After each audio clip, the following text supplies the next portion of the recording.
Hi, Nick. Hi, everybody. Thanks a lot for your time. My name is Fabricio Miranda. I'm the founder and CEO of Flieber. I'm today here presenting the 10 by 5 Amazon Hack Series. Flieber is an inventory planning platform for modern commerce. You don't have to read all of that, but basically, inventory is where you actually make money. Sales, advertising, this is great. I'm a co-founder also of Quartile. Quartile is an advertising platform. So I know how glamorous and how sexy advertising and sales are. But if you don't have the right product at the right place at the right time in the right quantity, it will not make money. So inventory is the most important aspect of retail, and moving forward, it will always be. If you want to go to G2 and see what people talk about us, feel free. There's a lot of pretty cool reviews there. And let me jump into the hacks. Nick, you can start counting. Okay, good. Sorry. Right. So in our history, the brands who join Flieber have, once they join, we do an analysis of the past sales of the brand. And we identify the gaps, the outliers, and things that happened that were wrong. And 14.9% in lost sales due to stockouts. It's ridiculous. And most of them don't know that. Most of them, when we ask them, they say, oh, I think I have 5 or 6%. 14.9% on average, 52% more capital trapped in inventory than needed due to overstock. So this is a real problem. If you're selling $10 million, you're losing 1.5 million in sales. And it all starts with bad forecasts. It's not only, there's a lot of different things, but the forecast is the start of it all. And it's impossible to predict the future, but there are things that you can do to make it easier to predict the future. And today I'm going to talk about one of them, which is called data contextualization. This is my new vice that I have. I assembled here a very simple spreadsheet. This is the all sales report from Amazon. This is the inventory report from Amazon. And what I generate here is by SKU, and by day, I generate the sales of each one of the items. And what happens is that sometimes you have things like stockouts, you have things like influencer campaigns where sales just go up, but you don't want to feed that into algorithms because otherwise you're going to, in the case of stockouts, you're going to under forecast and you're going to forecast a new stockout. Or in the case of an influencer campaign, you're going to over forecast. You're not going to have influencer campaigns successful every single day. So you need to eliminate the impact of those different aspects of selling, different outliers that happen.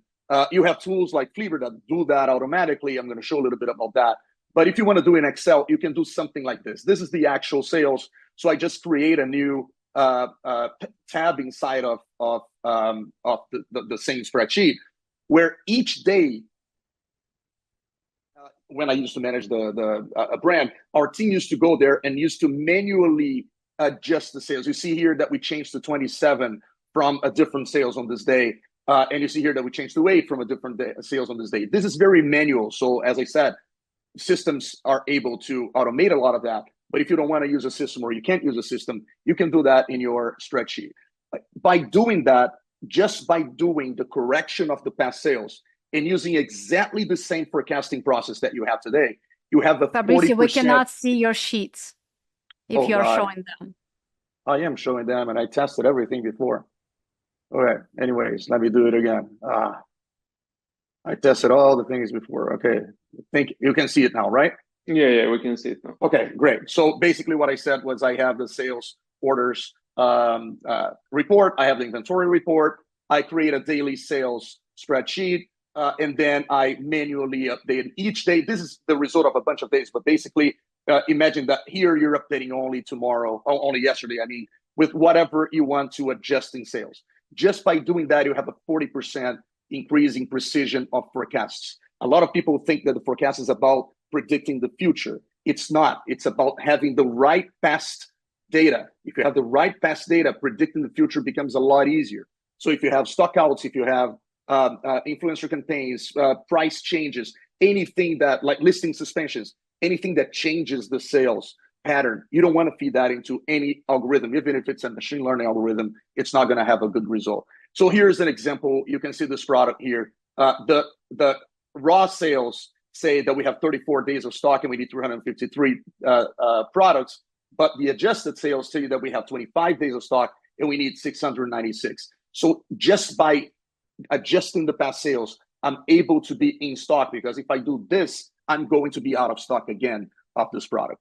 So this is a very, very simple and basic thing. And this is the embryo of what's going to happen with AI. I have here an example of log that we also do. Basically, every day we create a log of what happened on that day in sales, inventory, POs, whatever it is, because this is going to be gold for the era of AI. Very soon, you're going to be able to load all of that data into AI models that are able to much better understand what happened in the past, what is the context of each one of the things that you did, why you ordered 3,000 units instead of 2,000. It was because your supplier was going to go on vacation. It's impossible for AI models to pick that by the data. It has to receive context. So start adding a process for your team where every single day you go back to yesterday and you create the context of your data. That might be something that you think you're not going to use today a lot, but it's going to be very, very critical for your success in the future. Fabricio, 1 minute left. Yeah, that's fine. So in the AI era, the secret is data. It's I don't know who of you did marketing, but in marketing, in the old retail was location. The new retail is data. So generate data, generate context as much as you can. This is going to be very valuable. Trust me. If you want to schedule a deep dive, do that. There's a link. Schedule a live product demo. There's a link. Contact me. There's my personal email. So feel free to reach out at any time. Right. And as we say here, let's start fleeting.